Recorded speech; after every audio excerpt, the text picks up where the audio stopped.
Hi guys, Hi, this is Sakile. and I'm Marise. Yeah, we're going to talk about working up north. You know, for nurses or teachers, what to pack in. Most people are confused about how it is like. I have Marise who's pretty much traveled the world. And Hardly. yeah, I don't know. I think you've probably been to a lot of countries, right? Many countries, but traveling up north is different than traveling in the south. Oh, for sure, right? So, what would you say are your top 5 things to carry in your luggage? Okay, kids, if you're coming up north and you're traveling any amount of time, you always want to definitely have a change of clothes in your carry-on luggage. By carry-on luggage, I mean a backpack. Because your flight might get canceled or they might lose your luggage, so you always want to have some fresh undies to put on. That's tip number 1. That's a very good tip. I'll definitely take that one out. Yeah. And your toothbrush and toiletries in your carry-on, always. Next, one thing that nobody thinks to bring, and I always forget it, and I finally remembered to bring them this time, my ski goggles when you're in the north. Oh, yes. Because it's cold and when it's windy, you can't see anything. When you're on the snowmobile, no, you need ski goggles. Pack ski goggles. I learned that the hard way. I'll tell you, I learned that the hard way on my first contract to Rankin, walking to the store, and you close your eyes to see the direction, and then you walk blindly because it's so cold. It pierces your eyes. Yeah, definitely. Ski goggles. Yeah. A warm jacket. You need a warm jacket. It doesn't necessarily have to be a Canada Goose. Down is great, but synthetic is also really good, especially if you get hot and sweaty. The synthetic doesn't pill like the down does. So you might be warmer in the synthetic, especially if you're going to be getting wet. Let's do it. Let's go. So what were we talking about?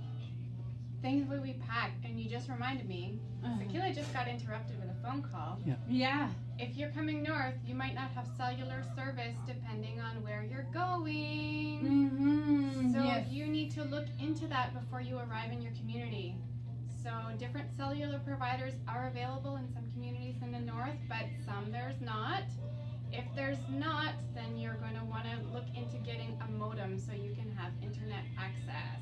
That's a very good point because I learned that the hard way when I went to kick my second contract. And modems were very scarce then, right?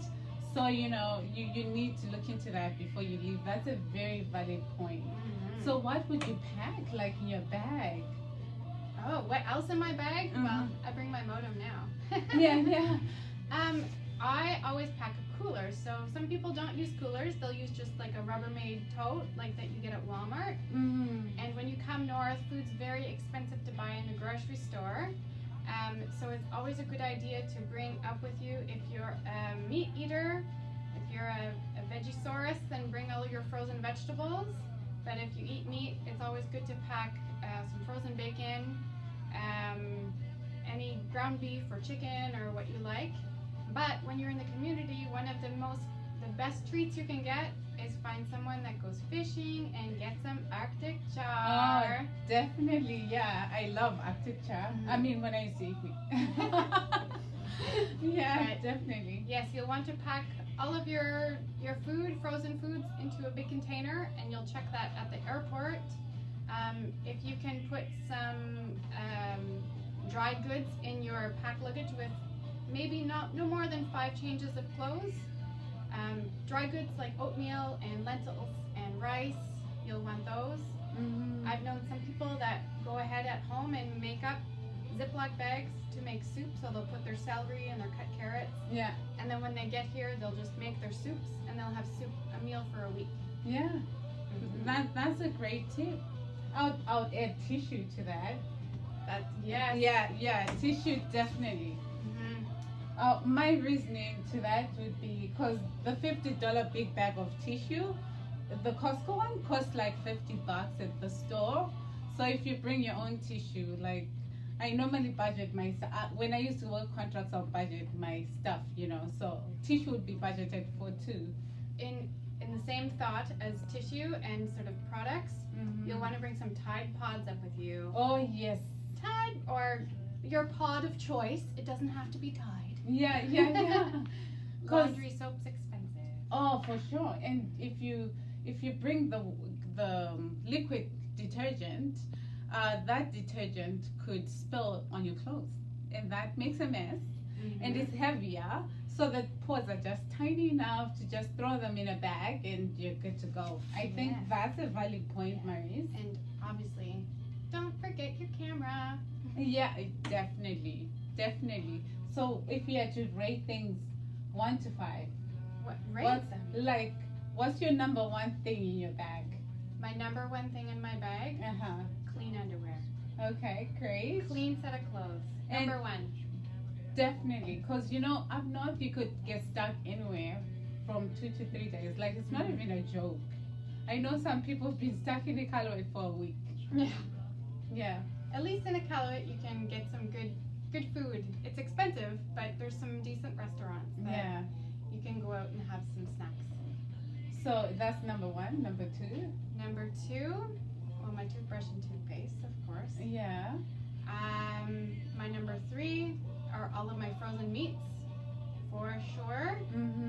My number four, more food. Yeah. That's important. That's a very important point. Yeah. Oh my gosh, more food. And I didn't mention it in what we talked about before, but it's always good to bring up books and a hard drive full of movies or Netflix shows that you've downloaded. Keep yourself busy. Yeah. To add to the food point, when I was doing contracts before, I would have a backpack of clothes and a carry-on full of clothes. Then the checked-in luggage would be all food because it's so expensive at the store. Definitely you want to bring your dry goods, and if you're an African girl like me, bring your cornmeal and a few other African dishes because you won't find them up north, like for reals. No. Some places are getting coconut milk.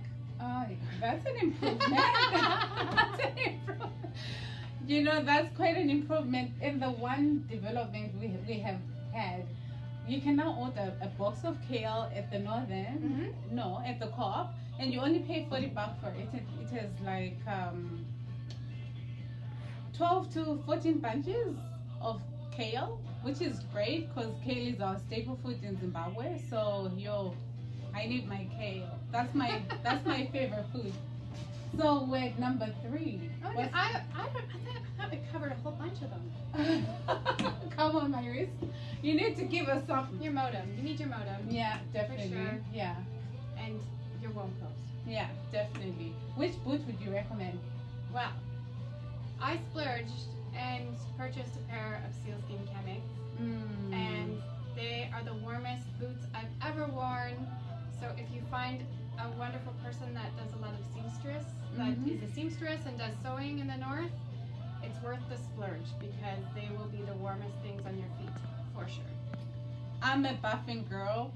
Well, I have comics now. I bought some comics.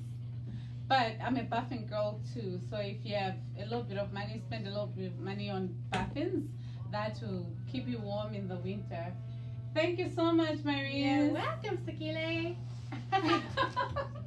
My little African friend in the north. Oh yeah, this is the African girl in the north, in the Arctic actually. I forget my own name. What's up with that? And just a little disclaimer: the music played in the background belongs to the Jerrycans. It's a very good group in Iqaluit. It's not our own music. Thank you so much for watching. Peace. Bye.